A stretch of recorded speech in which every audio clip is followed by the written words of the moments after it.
ಓಂ ಶಾಂತಿ. ನಮ್ಮ ಚಾನೆಲ್ ವಿಡಿಯೋಗಳ ಹೆಚ್ಚಿನ ಮಾಹಿತಿಗಾಗಿ ಸಬ್ಸ್ಕ್ರೈಬ್ ಬಟನ್ಗೆ ಕ್ಲಿಕ್ ಮಾಡಿ ನಮ್ಮ ಚಾನೆಲ್ಗೆ ಸಬ್ಸ್ಕ್ರೈಬ್ ಮಾಡಿ. ಈ ವಿಡಿಯೋ ಇಷ್ಟವಾದಲ್ಲಿ ಲೈಕ್ ಮಾಡಿ, ಶೇರ್ ಮಾಡಿ ಹಾಗೂ ಕಮೆಂಟ್ ಮಾಡಿ. ವಾಣಿ ಡೇಟು 13/4/2026. ಪ್ರಾತಃ ಮುರಳಿ. ಓಂ ಶಾಂತಿ. ಬಾಬ್ದಾದ ಮಧುಬನ. ಮಧುರ ಮಕ್ಕಳೇ, ನೀವೀಗ ಇಂತಹ ಪ್ರಪಂಚಕ್ಕೆ ಮಾಲೀಕರಾಗುತ್ತೀರಿ. ಎಲ್ಲಿ ಯಾವುದೇ ಮಿತಿ ಇಲ್ಲ. ಯೋಗ ಬಲದಿಂದ ಇಡೀ ವಿಶ್ವದ ರಾಜ್ಯಭಾಗ್ಯವನ್ನು ಪಡೆಯುವುದೇ ಅದ್ಭುತವಾಗಿದೆ. ಪ್ರಶ್ನೆ: ಡ್ರಾಮಾದ ಯಾವ ಬಂಧನದಲ್ಲಿ ತಂದೆಯೂ ಸಹ ಬಂಧಿತರಾಗಿದ್ದಾರೆ? ಉತ್ತರ: ತಂದೆಯು ತಿಳಿಸುತ್ತಾರೆ, ನಾನು ಮಕ್ಕಳ ಮುಂದೆ ಬರಲೇಬೇಕಾಗಿದೆ. ಈ ಬಂಧನದಲ್ಲಿ ನಾನು ಸಹ ಬಂಧಿತನಾಗಿದ್ದೇನೆ. ಎಲ್ಲಿಯವರೆಗೆ ನಾನು ಬರುವುದಿಲ್ಲವೋ ಅಲ್ಲಿಯವರೆಗೆ ಗಂಟಾಗಿರುವ ಸೂತ್ರವನ್ನು ಬಿಡಿಸಲು ಸಾಧ್ಯವಿಲ್ಲ. ಬಾಕಿ ನಾನು ನಿಮ್ಮ ಮೇಲೆ ಯಾವುದೇ ಕೃಪೆ ಅಥವಾ ಆಶೀರ್ವಾದವನ್ನು ಮಾಡಲು ಬರುವುದಿಲ್ಲ. ನಾನು ಯಾರೇ ಸತ್ತಿರೋರನ್ನು ಬದುಕಿಸೋದಿಲ್ಲ. ನಾನು ಪತಿತರನ್ನು ಪಾವನ ಮಾಡಲು ಬರುತ್ತೇನೆ. ಗೀತೆ: ನಿನ್ನನ್ನು ಪಡೆದ ನಾನು ಜಗತ್ತನ್ನೇ ಪಡೆದೆನು. ಓಂ ಶಾಂತಿ. ಗೀತೆಯನ್ನು ಕೇಳಿದ ಕೂಡಲೇ ಮಕ್ಕಳಿಗೆ ರೋಮಾಂಚನವಾಗಬೇಕು. ಏಕೆಂದರೆ ಸನ್ಮುಖದಲ್ಲಿ ಕುಳಿತಿದ್ದೀರಿ. ಇಡೀ ಪ್ರಪಂಚದಲ್ಲಿ ಎಷ್ಟೊಂದು ಮಂದಿ ಆಚಾರ್ಯರು,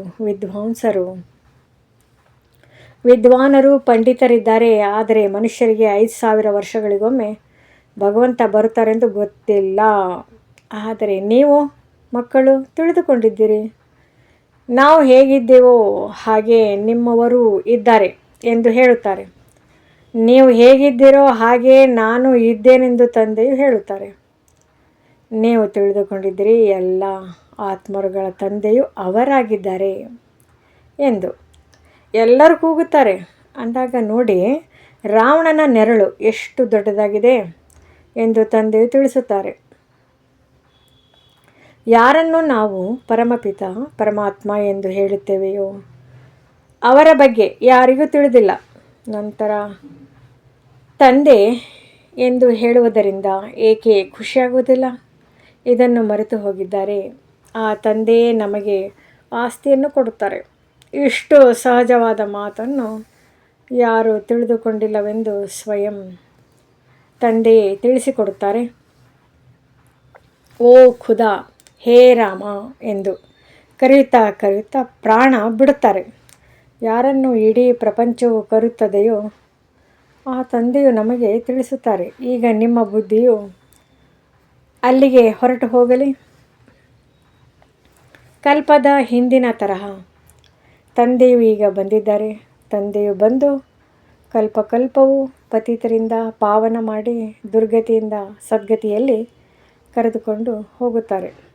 ಪತಿತ ಪಾವನ ತಂದೆ ಎಂದು ಗಾಯನವೂ ಮಾಡುತ್ತಾರೆ. ನೀವೀಗ ಅವರ ಸನ್ಮುಖದಲ್ಲಿ ಕುಳಿತಿದ್ದೀರಿ. ನೀವು ಅತಿ ಪ್ರಿಯವಾದ ಮಧುರ ಮಕ್ಕಳಾಗಿದ್ದೀರಿ. ಅಂದಾಗ ಭಾರತವಾಸಿಗಳದ್ದೇ ಮಾತಾಗಿದೆ. ತಂದೆಯು ಭಾರತದಲ್ಲಿಯೇ ಜನ್ಮ ಪಡೆಯುತ್ತಾರೆ. ನಾನು ಭಾರತದಲ್ಲಿಯೇ ಜನ್ಮ ತೆಗೆದುಕೊಳ್ಳುತ್ತೇನೆ. ಅವಶ್ಯವಾಗಿ ಭಾರತವೇ ನನಗೆ ಇಷ್ಟವಿದೆ ಎಂದು ತಂದೆಯು ಹೇಳುತ್ತಾರೆ. ಎಲ್ಲರೂ ಅವರನ್ನು ನೆನಪು ಮಾಡುತ್ತಾರೆ. ಯಾರು ಯಾರು ಯಾವ ಧರ್ಮ ಸ್ಥಾಪಕರಿದ್ದಾರೆಯೋ ಅವರನ್ನು ನೆನಪು ಮಾಡುತ್ತಾರೆ. ಆದರೆ ನಾವು ಆದಿ ಸನಾತನ ಧರ್ಮದವರಾಗಿದ್ದೆವು ಎಂದು ಭಾರತವಾಸಿಗಳಿಗೇ ಗೊತ್ತಿಲ್ಲ.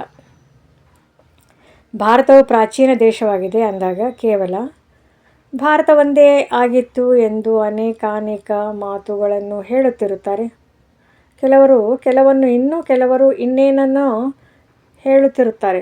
ಗೀತೆಯು ಶಿವ ಪರಮಾತ್ಮನು ಹಾಡಿದರೆಂದು ಯಾರು ಎಂದು ಕೆಲವರು ಕೇಳುತ್ತಾರೆ.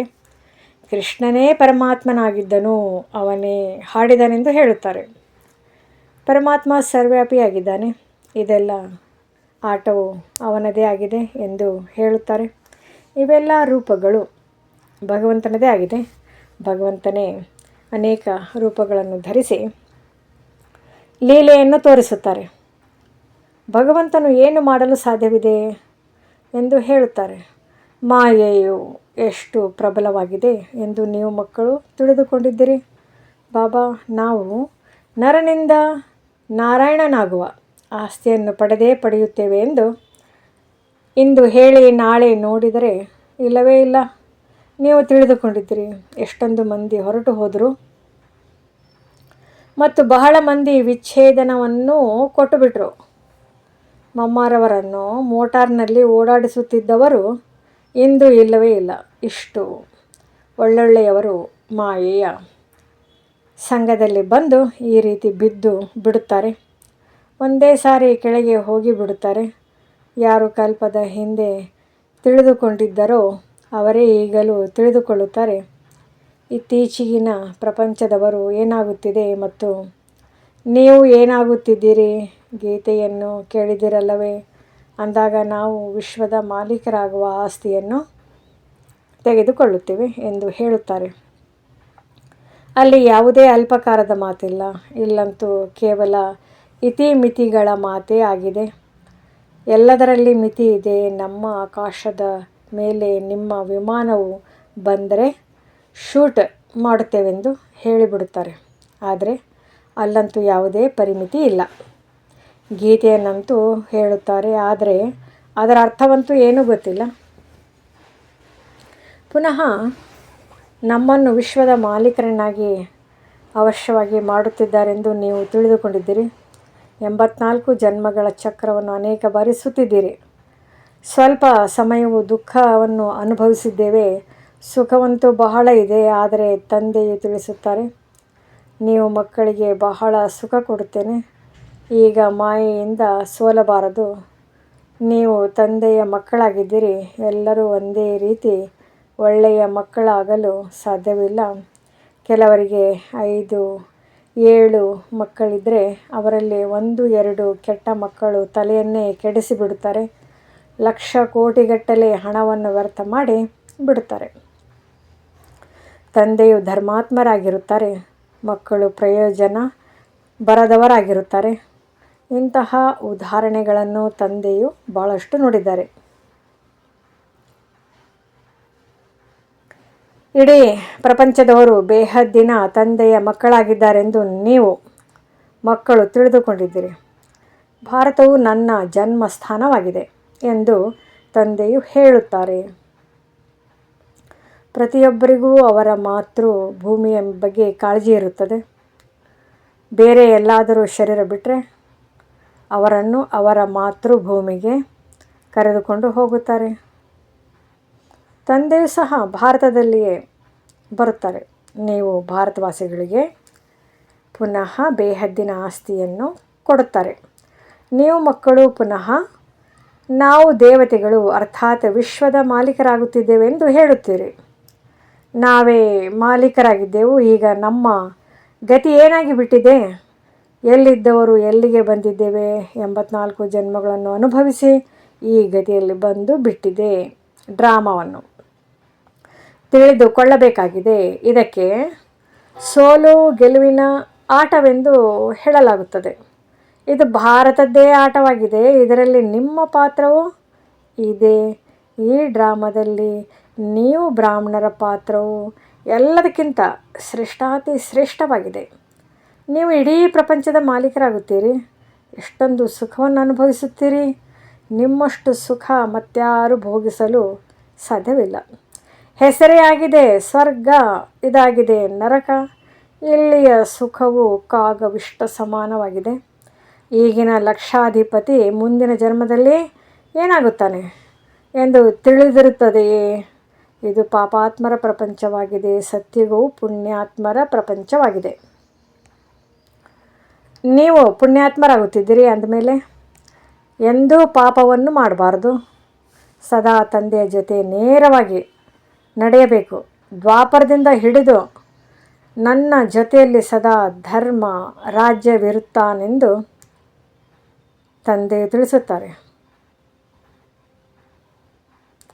ನನ್ನ ಜೊತೆಯಲ್ಲಿ ಧರ್ಮರಾಜನು ಸತ್ಯ ತ್ರೇತಾಯುಗದಲ್ಲಿ ಇರುವುದಿಲ್ಲ. ದ್ವಾಪರದಿಂದ ನೀವು ನನ್ನ ಹೆಸರಿನಲ್ಲಿ ದಾನ ಪುಣ್ಯವನ್ನು ಮಾಡುತ್ತಲೇ ಬಂದಿದ್ದೀರಿ. ಈಶ್ವರಾರ್ಪಣಂ ಎಂದು ಹೇಳುತ್ತೀರಲ್ಲವೇ, ಗೀತೆಯಲ್ಲಿನ ಕೃಷ್ಣನ ಹೆಸರನ್ನು ಹಾಕಿರುವುದರಿಂದ ಶ್ರೀಕೃಷ್ಣಾರ್ಪಣಂ ಎನ್ನುತ್ತಾರೆ.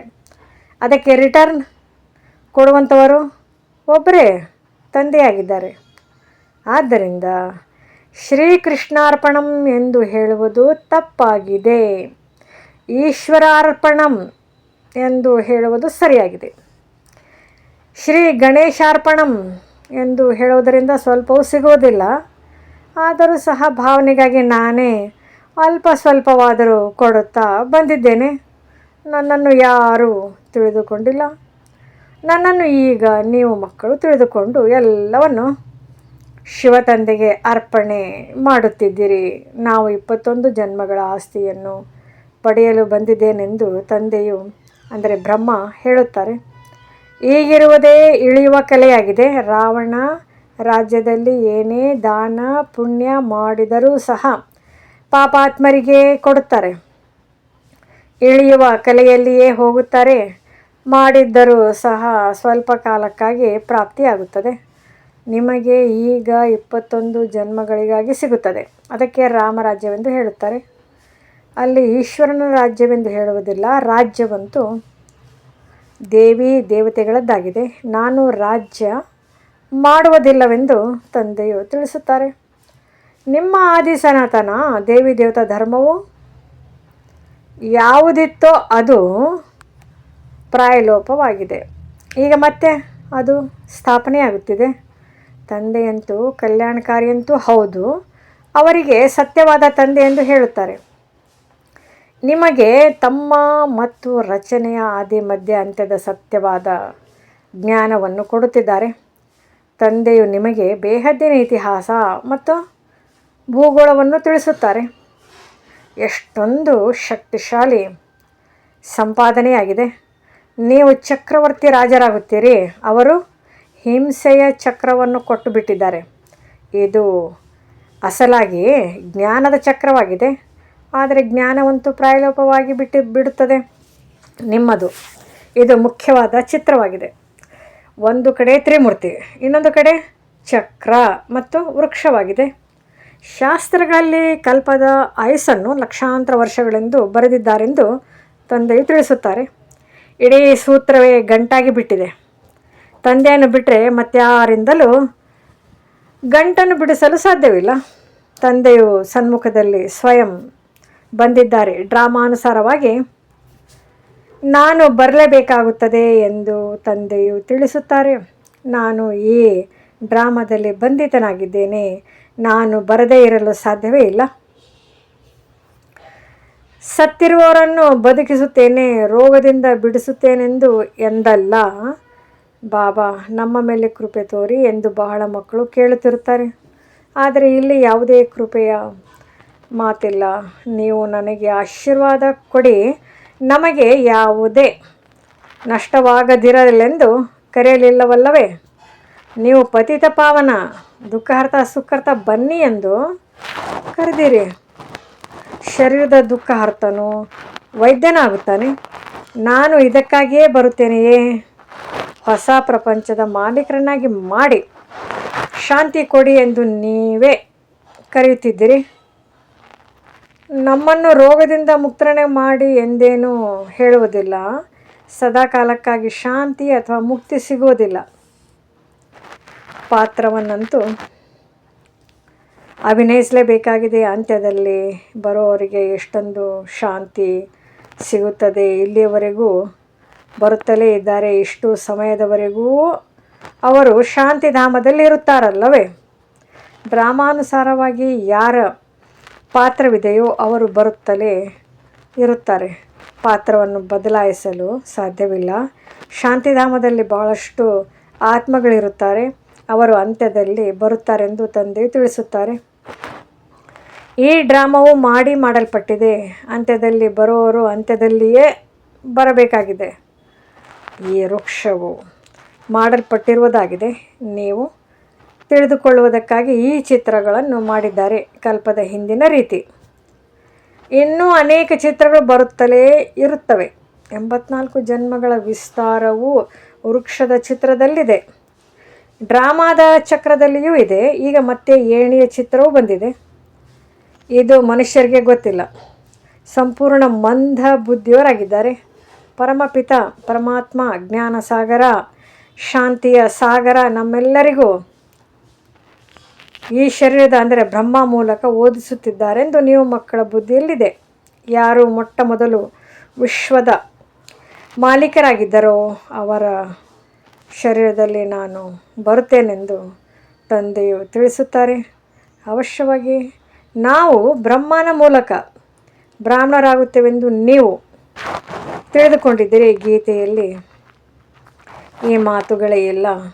ಇವರು ಸ್ವಯಂ ನಾರಾಯಣ ಪೂಜೆ ಮಾಡುತ್ತಿದ್ದರು, ರೈಲಿನಲ್ಲಿ ಪ್ರಯಾಣವೂ ಮಾಡುತ್ತಿದ್ದರು, ಗೀತೆಯನ್ನು ಓದುತ್ತಿದ್ದಾರೆಂದು ತಂದೆಯು ತಿಳಿಸುತ್ತಾರೆ.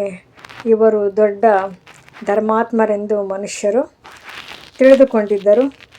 ಈಗ ಈ ಎಲ್ಲ ಮಾತುಗಳನ್ನು ಮರೆತು ಬಿಟ್ಟಿದ್ದಾರೆ. ಆದರೂ ಸಹ ಇವರು ಗೀತೆಯನ್ನು ಓದಿದ್ದಾರಲ್ಲವೇ? ತಂದೆಯು ತಿಳಿಸುತ್ತಾರೆ, ನಾನು ಎಲ್ಲವನ್ನೂ ತಿಳಿದಿದ್ದೇನೆ. ಈಗ ನೀವು ಮಕ್ಕಳು ವಿಚಾರ ಮಾಡಿ, ನಾವು ಯಾರ ಮುಂದೆ ಕುಳಿತಿದ್ದೇವೆ? ಯಾವುದರಿಂದ ವಿಶ್ವದ ಮಾಲೀಕರಾಗುತ್ತೀರಿ? ಆದರೂ ಸಹ ಗಳಿಗೆಗೂ ಏಕೆ ಮರೆತು ಹೋಗುತ್ತೀರಿ? ನಿಮಗೆ 16 ಗಂಟೆಗಳ ಕಾಲವನ್ನು ಉಚಿತವಾಗಿ ಕೊಡುತ್ತೇನೆ. ಬಾಕಿ ಉಳಿದ ಸಮಯದಲ್ಲಿ ನನ್ನ ಸೇವೆಯನ್ನು ಮಾಡಿ ನಿಮ್ಮ ಸೇವೆ ಮಾಡಿಕೊಳ್ಳುತ್ತೀರೆಂದರೆ ವಿಶ್ವದ ಸೇವೆಯು ಮಾಡಿದಂತಾಯಿತು. ಕೊನೆ ಪಕ್ಷ 8 ಗಂಟೆಗಳ ಕಾಲ ತಂದೆಯನ್ನು ನೆನಪು ಮಾಡುವ ಪುರುಷಾರ್ಥ ಮಾಡಿ. ಈಗ ಇಡೀ ದಿನದಲ್ಲಿ 8 ಗಂಟೆಗಳು ತಂದೆಯನ್ನು ನೆನಪು ಮಾಡಲು ಸಾಧ್ಯವಿಲ್ಲವೇ? ಯಾವಾಗ ಈ ಸ್ಥಿತಿಯನ್ನು ತಲುಪಿರೋ ಆಗ ಇವರು ಬಹಳ ಸರ್ವಿಸ್ ಮಾಡುತ್ತಾರೆ ಎಂದು ತಿಳಿದುಕೊಳ್ಳುತ್ತಾರೆ. ನಾವು ತುಂಬ ಸೇವೆ ಮಾಡುತ್ತೇವೆಂದು ನೀವು ತಿಳಿದುಕೊಳ್ಳಬಾರದು.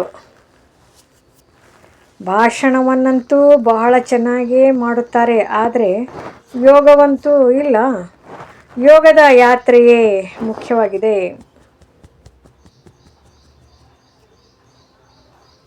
ತಂದೆಯು ತಿಳಿಸುತ್ತಾರೆ, ವಿಕರ್ಮಗಳ ಹೊರೆಯು ಬಹಳ ಇದೆ. ಆದ್ದರಿಂದ ಬೆಳಿಗ್ಗೆ ಎದ್ದು ತಂದೆಯನ್ನು ನೆನಪು ಮಾಡಿ. 2 ಗಂಟೆಯಿಂದ 5 ಗಂಟೆಯವರೆಗೆ ಬಹಳ ಒಳ್ಳೆಯ ವಾಯುಮಂಡಲವಿರುತ್ತದೆ. ರಾತ್ರಿಯಲ್ಲಿ ಆತ್ಮಾಭಿಮಾನಿಯೇ ಆಗುತ್ತದೆ. ಇದಕ್ಕೆ ನಿದ್ರೆ ಎಂದು ಹೇಳಲಾಗುತ್ತದೆ. ಆದ್ದರಿಂದ ತಂದೆಯು ತಿಳಿಸುತ್ತಾರೆ, ಎಷ್ಟು ಸಾಧ್ಯವೋ ಅಷ್ಟು ತಂದೆಯನ್ನು ನೆನಪು ಮಾಡಿ. ಈಗ ತಂದೆಯು ತಿಳಿಸುತ್ತಾರೆ, ಮನ್ಮನಾಭವ, ಇದು ಏರುವ ಕಲೆಯ ಮಂತ್ರವಾಗಿದೆ. ಒಳ್ಳೆಯದು. ಮಧುರಾತಿ ಮಧುರ. ಅಗಲಿ ಹೋಗಿ ಮರಳಿ ಸಿಕ್ಕಿರುವ ಮಕ್ಕಳ ಪ್ರತಿ ಮಾತಾ ಪಿತಾ ಬಾಪ್ ದಾದಾರವರ ನೆನಪು, ಪ್ರೀತಿ ಹಾಗೂ ಸುಪ್ರಭಾತ. ಆತ್ಮಿಕ ಮಕ್ಕಳಿಗೆ ಆತ್ಮಿಕ ತಂದೆಯ ನಮಸ್ತೆ. ಧಾರಣೆಗಾಗಿ ಮುಖ್ಯ ಸಾರ. ತಂದೆಯ ಜೊತೆ ಸೀದಾ ಮತ್ತು ಸತ್ಯವಾಗಿ ನಡೆಯಬೇಕಾಗಿದೆ. ಕಲ್ಯಾಣಕಾರಿ ತಂದೆಯ ಮಕ್ಕಳಾಗಿರುವುದರಿಂದ ಸರ್ವರ ಕಲ್ಯಾಣ ಮಾಡಬೇಕಾಗಿದೆ. ಸುಪುತ್ರ ಮಕ್ಕಳಾಗಬೇಕಾಗಿದೆ. ಕರ್ಮವನ್ನು ಮಾಡುತ್ತಾ ಕೊನೆ ಪಕ್ಷ 8 ಗಂಟೆಗಳ ಕಾಲ ಅವಶ್ಯವಾಗಿ ನೆನಪು ಮಾಡಬೇಕಾಗಿದೆ. ನೆನಪೇ ಮುಖ್ಯವಾಗಿದೆ. ಇದರಿಂದಲೇ ವಿಕರ್ಮಗಳ ಹೊರೆಯನ್ನು ಇಳಿಸಿಕೊಳ್ಳಬೇಕಾಗಿದೆ. ವರದಾನ. ದಾತನಾಗಿದ್ದು ಪ್ರತಿ ಸೆಕೆಂಡು, ಪ್ರತಿ ಸಂಕಲ್ಪದಲ್ಲಿ ದಾನ ಕೊಡುವಂತಹ ಉದಾರಚಿತ್ತ ಮಹಾದಾನಿ ಭವ. ತಾವು ದಾತನ ಮಕ್ಕಳು, ತೆಗೆದುಕೊಳ್ಳುವವರಲ್ಲ, ಆದರೆ ಕೊಡುವವರಾಗಿದ್ದೀರಿ. ಪ್ರತಿ ಸೆಕೆಂಡು, ಪ್ರತಿ ಸಂಕಲ್ಪದಲ್ಲಿ ಕೊಡಬೇಕಾಗಿದೆ. ಯಾವಾಗ ಈ ರೀತಿ ದಾತರಾಗುತ್ತೀರಿ ಆಗಲೇ ಉದಾರಚಿತ್ತ ಮಹಾದಾನಿ ಆಗಿ ಬಿಡುವಿರಿ. ಇಂತಹ ಮಹಾದಾನಿ ಆಗುವುದರಿಂದ ಮಹಾನ್ ಶಕ್ತಿಯು ಸ್ವತಃವಾಗಿ ಪ್ರಾಪ್ತಿಯಾಗುತ್ತದೆ. ಆದರೆ ಕೊಡುವುದಕ್ಕಾಗಿ ಸ್ವಯಂನ ಭಂಡಾರವು ಸಂಪನ್ನವಾಗಿರಬೇಕು. ಏನನ್ನು ತೆಗೆದುಕೊಳ್ಳಬೇಕಾಗಿತ್ತು ಅದೆಲ್ಲವನ್ನು ತೆಗೆದುಕೊಂಡಿರಿ. ಕೊಡುವುದಷ್ಟೇ ಉಳಿದುಕೊಂಡಿದೆ. ಅಂದಮೇಲೆ ಕೊಡುತ್ತಾ ಸಾಗಿರಿ, ಕೊಡುವುದರಿಂದ ಭಂಡಾರವು ಮತ್ತಷ್ಟು ತುಂಬುತ್ತಿರುತ್ತದೆ. ಸ್ಲೋಗನ್: ಪ್ರತಿಯೊಂದು ಸಬ್ಜೆಕ್ಟ್ನಲ್ಲಿ ಅಂದರೆ ವಿಷಯ ಪೂರ್ಣಾಂಕಗಳನ್ನು ಜಮಾ ಮಾಡಿಕೊಳ್ಳಬೇಕೆಂದರೆ ಗಂಭೀರತೆಯ ಗುಣದ ಧಾರಣೆ ಮಾಡಿಕೊಳ್ಳಿರಿ.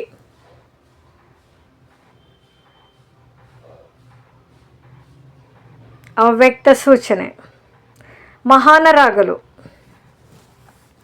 ಮಧುರತೆ ಮತ್ತು ನಮ್ರತೆಯ ಗುಣ ಧಾರಣೆ ಮಾಡಿ.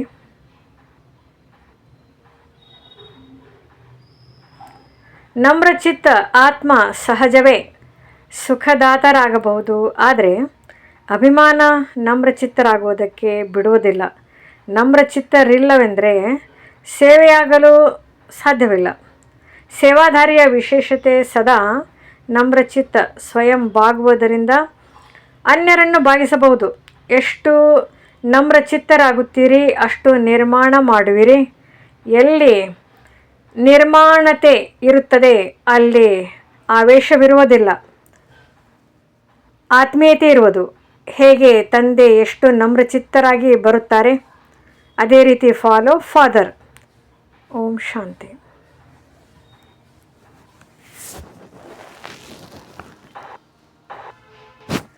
ಈ ಮುರಳಿ ತಮಗೆ ಇಷ್ಟವಾದಲ್ಲಿ ಹೆಚ್ಚಿನ ಮುರಳಿಗಳ ಮಾಹಿತಿಗಾಗಿ ನಮ್ಮ ಚಾನಲ್ಗೆ ಸಬ್ಸ್ಕ್ರೈಬ್ ಮಾಡಿ. ತಮಗೆ ನೋಟಿಫಿಕೇಷನ್ ಸಿಗ್ತಾ ಇರುವುದು.